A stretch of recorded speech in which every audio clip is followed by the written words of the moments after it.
ओम नमो भगवते वासुदेवाय नमः। संक्षिप्त महाभारत कथा सभा पर्व के अंतर्गत भाग 1। आज की कथा में मायासुर की प्रार्थना, शवकृति एवं भगवान श्री कृष्ण का द्वारका गमन।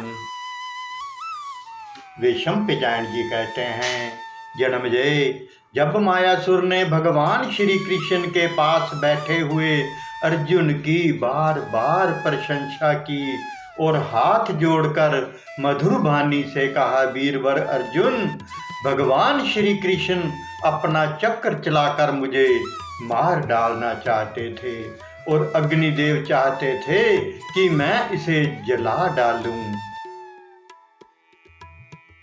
आपने मेरी रक्षा की, अब कृपा करके बताइए कि मैं आपकी क्या सेवा करूं। अर्जुन ने कहा, असुर श्रेष्ठ, तुमने मेरी सेवा स्वीकार करके बड़ा ही उपकार किया। तुम्हारा कल्याण हो। हम लोग तुम पर प्रसन्न हैं, तुम भी हम पर प्रसन्न रहना। अब तुम जा सकते हो। मायासुर ने कहा, कुंती नंदन, आपका कहना आप जैसे श्रेष्ठ पुरुषों के अनुरूप ही है, परंतु मैं बड़े प्रेम से आपकी कुछ सेवा करना चाहता हूँ।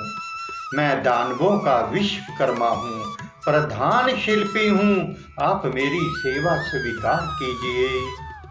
अर्जुन ने कहा, मायासुर, तुम ऐसा समझते हो कि मैंने प्राण संकट से तुम्हारी रक्षा की है। ऐसी अवस्था में मैं तुम्हारी कोई सेवा स्वीकार नहीं कर सकता, साथ ही मैं तुम्हारी अभिलाषा भी नष्ट नहीं करना चाहता।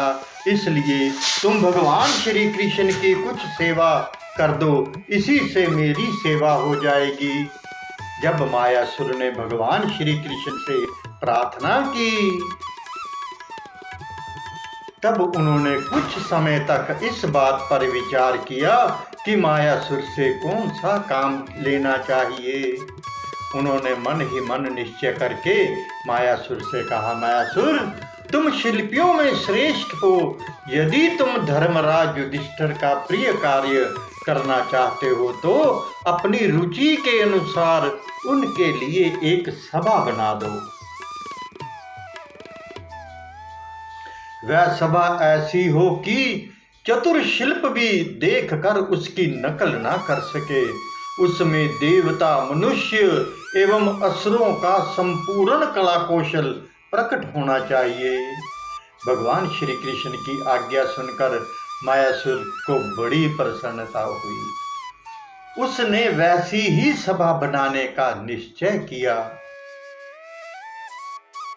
इसके बाद भगवान श्री कृष्ण और अर्जुन ने ये बात धर्मराज युधिष्ठिर से कही और मायासुर को उनके पास ले गए।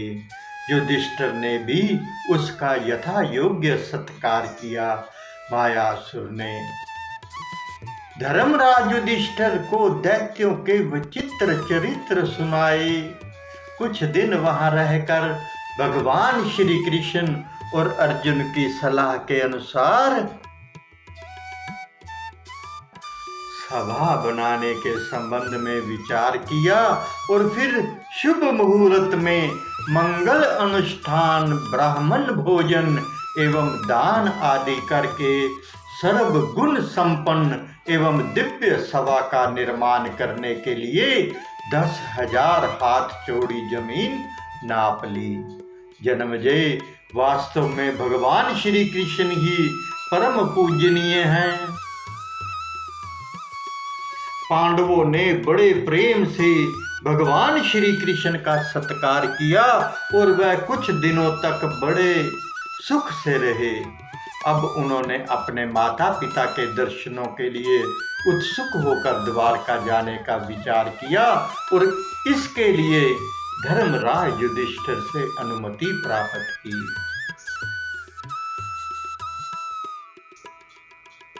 विश्ववंद्य भगवान श्री कृष्ण ने अपनी फूफी कुंती के चरणों में सिर रखकर प्रणाम किया और उन्होंने उनका सिर सूंघकर उन्हें हृदय से लगा लिया।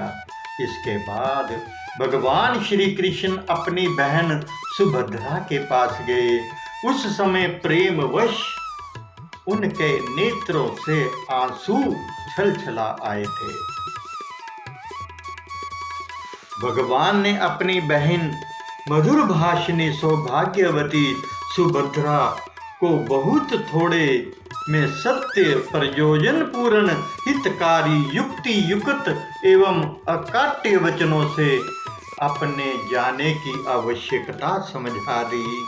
सौभाग्यवती सुभद्रा ने भी माता पिता आदि के कहने के लिए संदेश दिए और अपने भाई श्री कृष्ण का सत्कार करके उन्हें प्रणाम किया।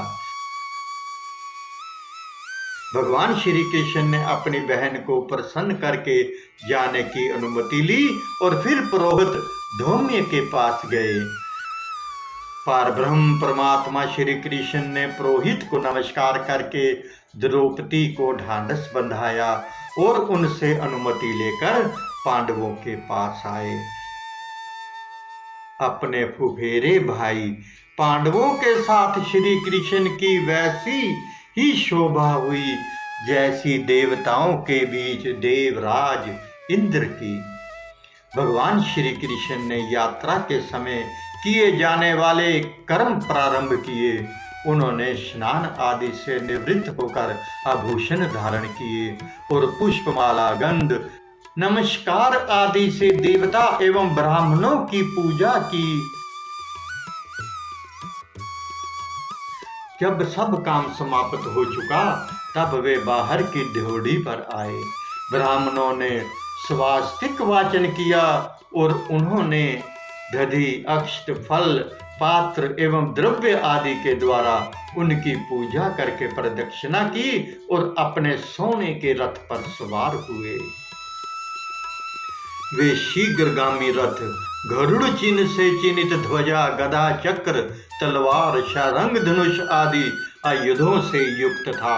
उसमें शाव्य सुग्रीव आदि नाम के घोड़े जुते हुए थे और प्रस्थान के समय तिथि नक्षत्र आदि भी मंगलमय हो रहे थे। रथ के चलने से पूर्व राजा युधिष्ठिर प्रेम से उस पर चढ़ गए और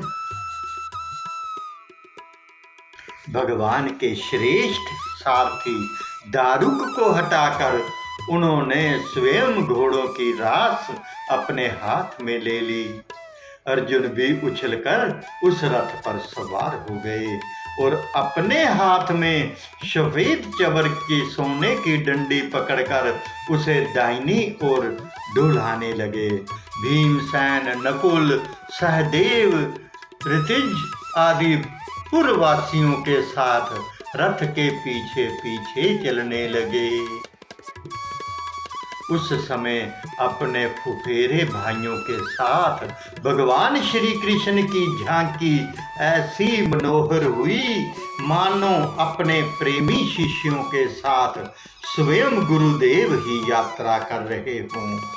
अर्जुन भगवान के विछोह से बड़े ही व्यथित हो रहे थे।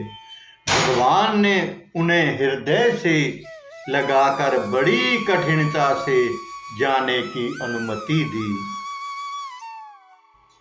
युधिष्ठिर और भीमसेन का सम्मान किया। उन लोगों ने उन्हें अपने हृदय से लगाया। नकुल सहदेव ने उनके चरणों में नमस्कार किया। अब तक रथ 2 कोस जा चुका था।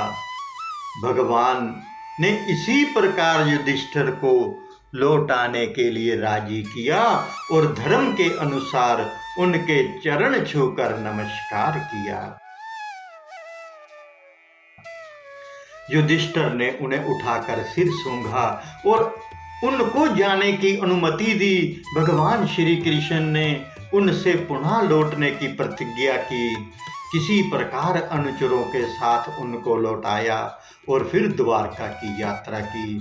जहाँ तक रथ दिखता रहा पांडवों के नेत्र उन्हीं की ओर एकटक लगे रहे और वे मन ही मन उनके पीछे चलते रहे।